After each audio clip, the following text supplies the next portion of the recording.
Hi, I'm Laura Morales. I'm the Associate Dean of Collections and Content Services here at William & Mary Libraries.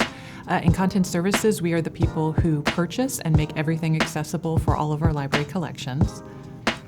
So I'm really excited to celebrate Women's History Month. And for me, a woman who was really pivotal to me growing up was actually my paternal grandmother. So when I was growing up, she was the woman whose house we went to every summer, and she knitted a lot and she made cookies, and she never counted how many cookies I ate, which was always really awesome.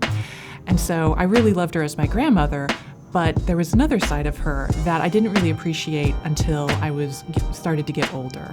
So she, back in the 1930s, was actually studying to get her PhD in biochemistry, and she met my grandfather, who was also a student. And they were actually the first married couple to graduate with PhDs together at the same time from Penn State. And so this was in 1940, which was a time where there was even fewer women in science than there are today.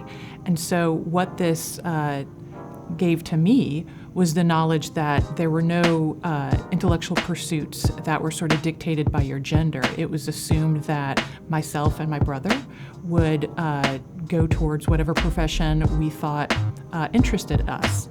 And so knowing that, it was really influential because that was always a part of my childhood. I knew her as, the wonderful, warm woman who made me cookies, but I also knew that she was an incredibly intelligent woman, and that she studied biochemistry, and she actually, stayed home and took care of my father and his sister growing up, but then later returned and worked at a university in their, biochemistry department.